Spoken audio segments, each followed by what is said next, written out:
ہم اپنی عقل سے اپنے مسئلے حل نہیں کر سکتے، اپنی ذہانت چالاکیوں سے اپنے مسئلے حل نہیں کر سکتے، مال سے مسئلے حل نہیں ہوتے، چیزوں سے مسئلے حل نہیں ہوتے، حکومتوں سے کام نہیں بنا کرتے۔ مسئلے حل کرنے والا اللہ ہے،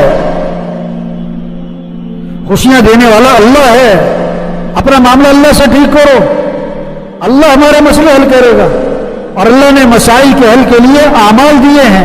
نماز مسئلوں کا حل ہے، قرآن مسئلوں کا حل ہے، دعا مسئلوں کا حل ہے، مسجد مسئلوں کا حل ہے، ذکر مسئلوں کا حل ہے، حیا مسئلوں کا حل ہے، حضرت محمد صلی اللہ علیہ وسلم کی اتباع یہ مسئلوں کا حل ہے۔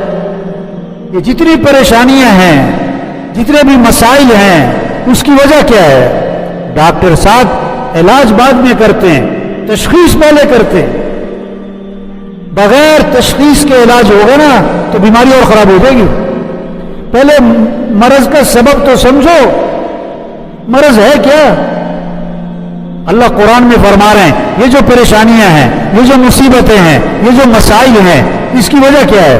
ما اصابکم من مصیبت فبما کسبت ایدیکم، جو بھی تم پر مصیبت آتی ہے وہ تمہارے گناہوں کی وجہ سے آتی ہے۔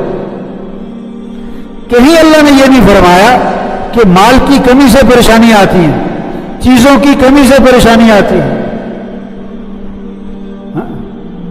پریشانیاں کیوں آتی ہیں؟ اللہ کی نافرمانی کی وجہ سے، گناہوں کی وجہ سے۔ اب ان کا حل کیا ہے؟ توبہ ہے، اللہ کی طرف رجوع ہے۔ مال کی کثرت مسئلوں کا حل نہیں ہے، چیزوں کی کثرت مسئلوں کا حل نہیں ہے، کارخانوں کی کثرت مسئلوں کا حل نہیں ہے، حکومتوں کا بدلنا مسئلوں کا حل نہیں ہے۔ مسئلوں کا حل اللہ کی طرف رجوع ہے، مسئلوں کا حل توبہ ہے، مسئلوں کا حل استغفار ہے، مسئلوں کا حل نماز ہے، مسئلوں کا حل اللہ کے سامنے گڑ گڑانا ہے۔ یہ وبا آئی ہے نا، یہ کس لیے آئی ہے؟ اللہ چاہتے ہیں بندہ میری طرف رجوع کرے، توبہ کرے، اپنی غفلت کو دور کرے۔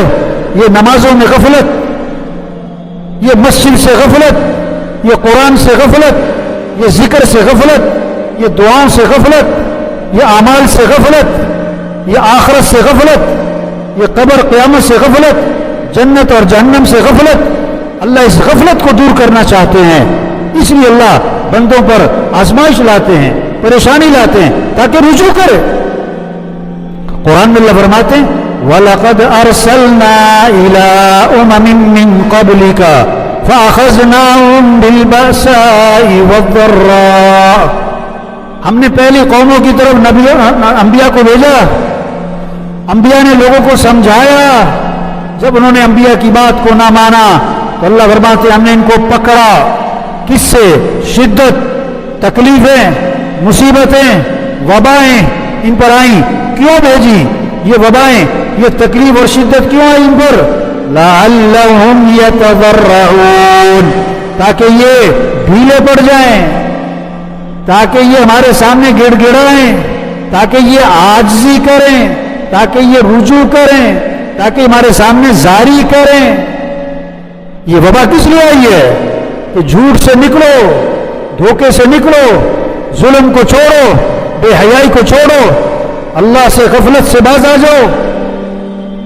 فلولا اذ جاءهم بأسنا تضرعوا، اللہ فرما رہے ہیں جب ان پر ہمارا عذاب آیا، ہماری طرف سے سختی آئی، انہوں نے ہماری طرف رجوع کیوں نہیں کیا؟